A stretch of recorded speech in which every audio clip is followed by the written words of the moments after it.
Assalamualaikum warahmatullahi wabarakatuh.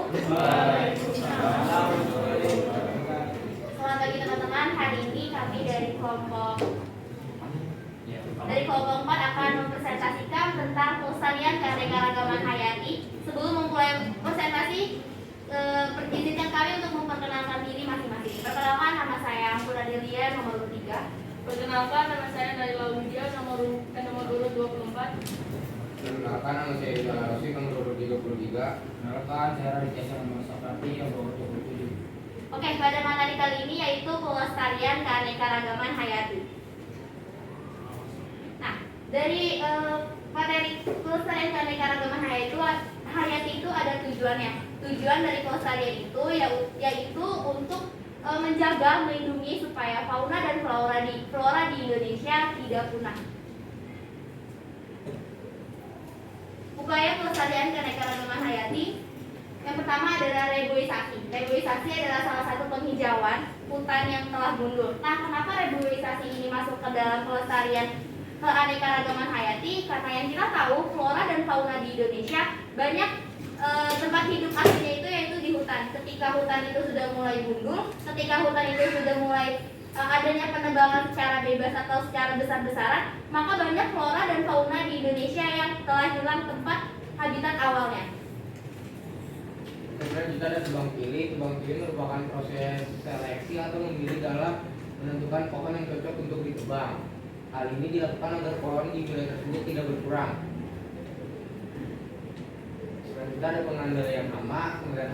Pengendalian hama secara biologi dapat dilakukan dengan melepaskan atau membiarkan predator alami ke habitat tersebut. Sementara itu, pelestarian alam adalah tindakan untuk menjaga spesies tertentu dari kepunahan. Selanjutnya adalah larangan pemburuan liar. Tidak melakukan pemburuan hewan liar bertujuan untuk menjaga kelestarian ekosistem dan agar hewan yang masih dalam jumlah yang aman tidak menjadi langka, serta hewan dengan jumlah yang langka tidak menjadi punah. Lalu ada pemberian sanksi. Pemberian sanksi yang tegas dilakukan agar para pelaku menjadi jerah atas hukuman yang diberikan, dan orang-orang yang berniat ingin memburu hewan-hewan tersebut tidak jadi untuk melakukan niatnya tersebut. Contohnya adalah pada pasal 21 ayat 2 Undang-Undang Dasar Nomor 5 Tahun 1990 tentang larangan perburuan gading hewan gajah. Dan di sini ada pembuatan penangkaran. Pembuatan penangkaran hewan liar ini dilakukan agar hewan-hewan yang langka dapat diawasi dan dilindungi secara intensif. Selanjutnya ada manfaat dari pelestarian. Yang pertama itu sebagai sumber kehidupan, yang kedua sumber ekonomi, dan yang ketiga membantu menjaga keseimbangan ekosistem. Oke, sekian presentasi dari kelompok kami. Sekiranya dari kelompok penyangga ada yang ingin ditanyakan? Ya. Saya Nataswari Natani Santaleka, nomor urut 16 dari kelompok aktivitas manusia yaitu kelompok 7. Pertanyaan saya, tadi kan dijelasin ya tebang pilih itu apa? Sistem tebang pilih itu gimana sih pertanyaannya? Pohon yang boleh atau tidak boleh untuk ditebang itu dilihat dari mananya? Izin menjawab. Sebentar, masih banyak.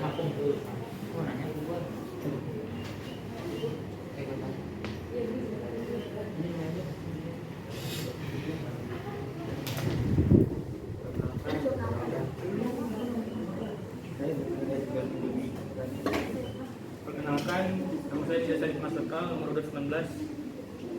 Apa sih yang dimaksud predator alami? Apa yang dimaksud predator alami itu? Dan hewan apa yang bisa termasuk dalam predator alami? Itu tadi di materi pemahaman. Terus yang ketiga, kan tadi ada yang sanksi deh, sanksi. Ya. Kan sanksi itu ada yang pasal tentang ya perkenalkan, nama saya Ramaditya Ramadan, nomor urut 29. Nah, tadi kan ada yang disebutin sana, kan ada pasal yang tentang pemburuan gading tuh, gading gajah. Apa sih yang terdapat dalam pasal itu untuk orang-orang yang melakukan perburuan liar pada hewan, pada gading gajah yang mengambil, yang membuat efek jerahnya? Apa contohnya? Iya. Hukuman apa? Oke.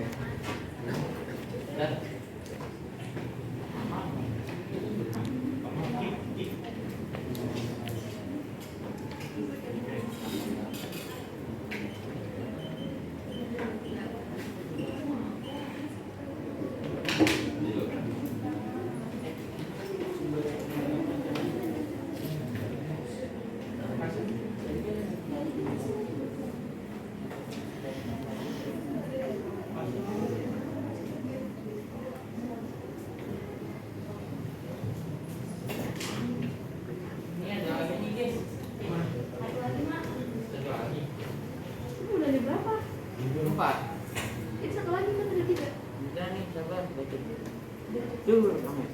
Iya, goblok betul. Bikin aja. Ke ini deh, ke manfaat. Sebenarnya manfaat kayaknya nanti ada manfaat. Kan kita tentang ini ya, PDF pelestarian keanekaragaman. Perkenalkan, nama saya Ramaditya Ramadan, absen 29. Kan PPT ini termasuk membahas tentang pelestarian keanekaragaman hayati. Nah, terus jelasin kenapa manfaat pelestariannya ada sumber ekonomi. Jelaskan apa termasuk.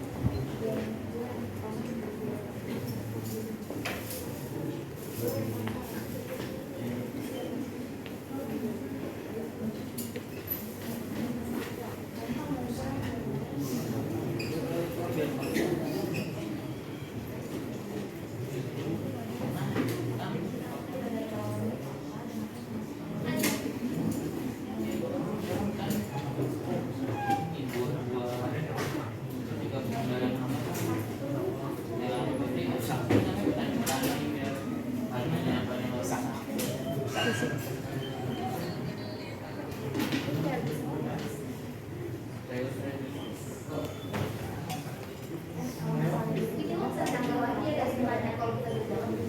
Kalau misalnya kita tanya, kalau misalnya di dalam, jadi jatuhnya kayak, ini kalau misalnya gini, kalau misalnya lo jawab, ketiga kurang kosong aja bisa.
Pertanyaan dari penyaga. Yang pertama adalah tentang pasal yang akan dijawab oleh saya. Hukuman 1 tahun penjara dan pidana 5 juta serta subsidi selama 3 bulan. Hukuman yang diberikan atas pengadilan berbeda pada merujuk pasal 21 ayat 2 nomor 5 tahun 1990. Itu efektif gak? Apa ada dunia realnya? Apa emang pas orang-orang yang udah dikasih pasangan pemburuan gaji beneran berkurang di Menurut sudut pandang saya. menurut survei Survei data secara garis besar setelah adanya dikasih hukuman ini apakah berkurang dulu? Ya berkurang akan, tapi masih ada oknum-oknum yang masih dia belum kapok atau jerak atas hukuman yang diberikan oleh hukum pidana. dari artikel siapa? Dari artikel simbursumatera.com. Oke, kasih. Oke, selanjutnya kita masuk ke pertanyaan yaitu tentang predator alami yang akan dijawab oleh Rizal. Ikan predator alami itu kayak organisme yang hidup panjang hidupnya kayak membunuh mangsa, pokoknya sampai mana. Tadi mana contohnya ya? Contohnya itu kayak harimau, singa, pokoknya. Tapi dia bisa termasuk dalam predator alami. Ciri-ciri apa yang bisa termasuk dalam predator alami? Bagaimana mereka sendiri? Berarti predator. Predator itu pemangsa. Iya, kan bisa dibilang alami kepada habitat yang dibilang pengendalian hama. Sebenarnya predator alami itu cakupannya cukup besar ya, bukan hanya yang tadi disebutkan oleh Rizal saja, cuma itu salah satu hewan predator alami. Ciri-ciri apa yang bisa kenapa dia bisa termasuk dalam predator alami? Apa Bisa saja menjawab. ciri-cirinya? Untuk hewan predator alami itu adalah hewan-hewan yang memangsa hewan-hewan karnivora pada umumnya. Karena predator alami itu adalah hewan-hewan pemangsa yang ada pada alam yang sudah ada pada rantai makanan, seperti harimau yang makan hewan zebra atau lain sebagainya seperti itu. Jadinya mereka sudah disebutnya predator alami karena itu. Tapi kenapa ular termasuk predator alami? Karena makanannya kan burung, ular. Berarti dia termasuk karnivora doang, Bro? Ular kan karnivora. Ular. Ular. Ular. Ular predator alami karena dia juga memakan daun-daunan. Berarti nggak karnivora doang dong? Ya bisa Lebih dibilang pemangsa. memangsa. Tapi lebih tepatnya adalah hewan-hewan karnivora karena dia memakan makhluk hewan juga. Jadi dikatakan predator alami. Seperti itu. Emang apa aja? Kalau misalnya yang dibilang karnivora, itu emang hewan apa aja sih yang predator alami? Kalau bisa tahu, sebutin dong. Predator alami. Iya. Yang termasuk Yang termasuk saja. Oh. Enggak karnivora yang semuanya. semuanya deh, apakah ada yang omnivora, Karena ada yang setahu herbivora juga? saya enggak karnivora doang. Setahu saya predator alami itu mencakup banyak. Banyak hewan-hewan Iya, yang seperti predator ganteng. alami kayak harimau, serigala, singa, buaya, elang, itu karnivora. Tapi kalau Apakah saya saudara-saudara searching dari kelompok ini nggak ada yang tahu contoh-contoh dari hewan-hewan karnivora? justru malah saudara sendiri yang tidak tahu karena di Google ini belalang sembah, jangkrik, kumbang, cupang, capek, capung, cupang, Sebelum kita capung nanya, kan termasuk. kita searching dulu. Ulat juga termasuk. Termasuk ke dalam Predator alami. predator alami itu adalah semua hewan yang memakan tumbuhan maupun memakan hewan. Oke. Terima kasih ya jelas. Kalau ini kalau misalnya nyampein sudut pandang dari kelompok penyembah boleh nggak? Boleh. Kan kita juga cari tahu kan, di sini tuh ditulisnya predator alami ini membunuh mangsa, biasanya lebih besar dari mangsanya. Jadi secara kesimpulannya bukan berarti yang karnivora menyerang yang mangsanya, lebih kayak misalnya hewan ini ukurannya lebih kecil daripada hewan yang ini. Jadi dia punya pemangsa hewan yang ukurannya lebih kecil dari dia sendiri. Jadi kayaknya lebih ke predator alami itu lebih ke Ukuran. hewan yang memakan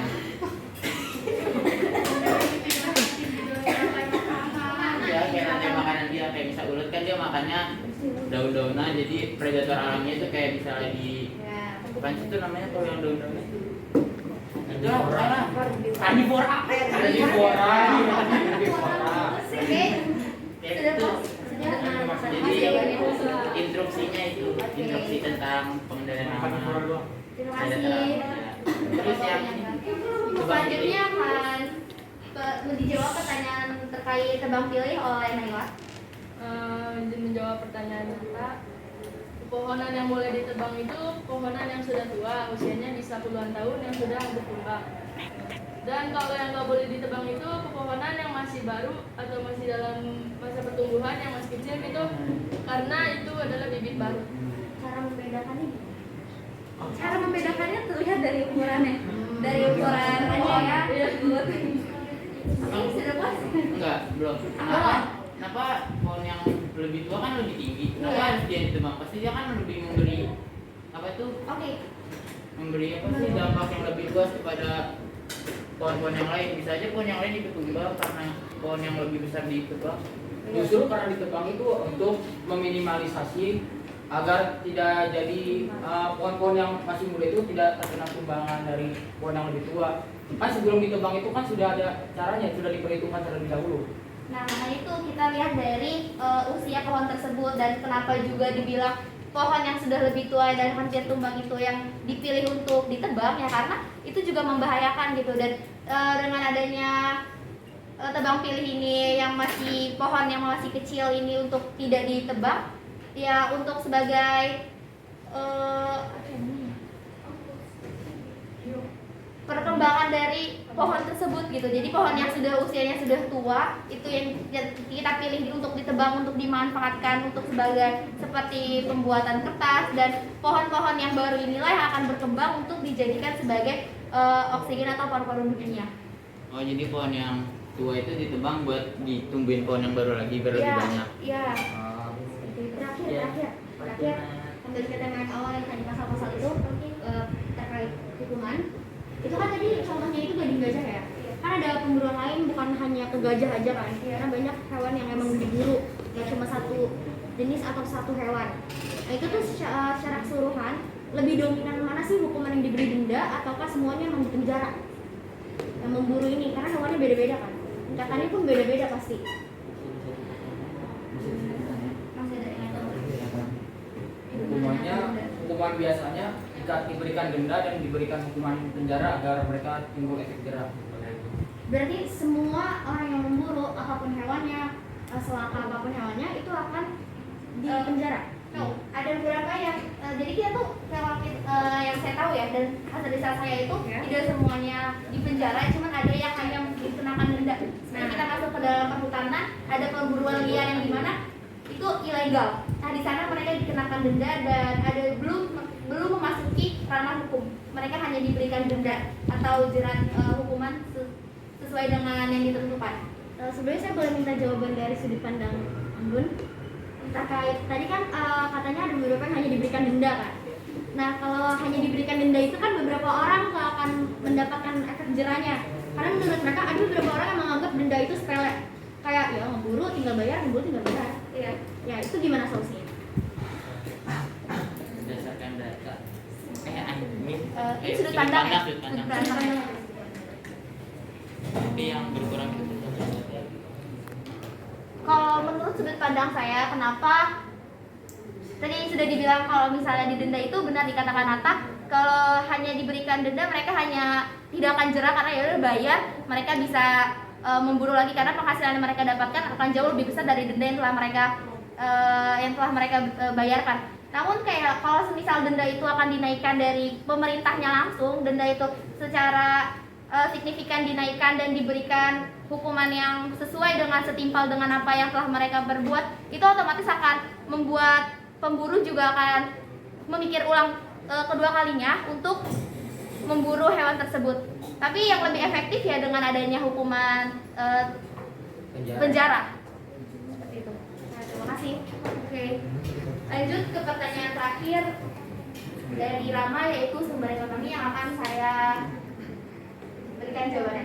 Kenapa termasuk dalam manfaat pelestarian itu sumber ekonomi? Ketika pelestarian hutan itu sudah tidak ada, hutan sudah mulai gundul, yang dimana flora dan fauna itu hidup awalnya yaitu di hutan, dan sumber ekonomi dari perkembangbiakan flora dan fauna itu di hutan. Ketika flora dan faunanya itu sudah tidak ada, dari mana sumber ekonomi kita dapat? Seperti rotan, pembuatan rotan, hewan-hewan peternakan. Ketika hutan itu sudah tidak ada, ketika hutan itu sudah mulai gundul dan tidak ada flora dan fauna yang hidup di sana, bagaimana sumber ekonomi ini dapat berjalan dengan benar, berjalan dengan semestinya? Berarti itu termasuk perburuan liar dong kalau misalnya kita ngambil hewan-hewan dari yang hutan.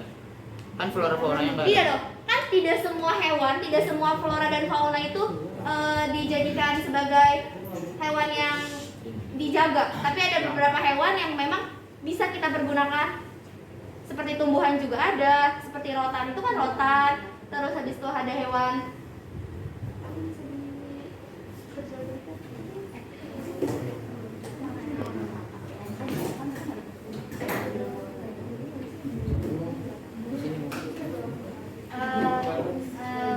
berarti kalau misalnya mereka mengambil hewan, tadi kan ada yang mereka ngambil hewan itu ya? Itu kalau misalnya nggak langka itu mereka nggak dapat hukuman. Enggak jadi Justru kan kalau misalnya hewan yang langka kan ada penangkaran, yang hutan berarti kan yang nggak langka. Justru emang itu kalau misalnya diburu-buru terus kan bakal langka juga. Langka juga pada Terus akhirnya. dia Tidak. nggak dapat ini hukuman. kan dalam konteksnya kan ini bukan kita membicarakan hewan ya atau flora atau fauna yang belum langka kan. Tapi ini kan kita Kan karena ini untuk perkembangbiakan. ya pemanfaatan ekonomi kan. Pemanfaatan ekonomi yang dimana ekonomi juga harus terus berjalan, yang dimana kita membutuhkan flora dan fauna juga untuk terus kita hidup di perkembangan ekonomi ini Dikembangkan membiarkan. apa? Iya, jadi hewan dan flora ini diambil untuk diperkembangbiakan ya, karena sejatinya ya kita mengambil hewan-hewan peternakan flora dan fauna pun yang sudah kita temui di sekitar kita juga kita ambilnya dari sana. Contohnya seperti peternakan mungkin ya. Peternakan pohon-pohonan yang kita temukan di jalan itu bibit awalnya dari hutan. Ketika di hutan sudah tidak ada, bagaimana kita mengambil flora dan fauna itu jika di hutan ini sudah tidak ada. Jawab? Jawab, terima kasih. Sekian dari kelompok kami, kurang lebihnya mohon maaf. Wassalamualaikum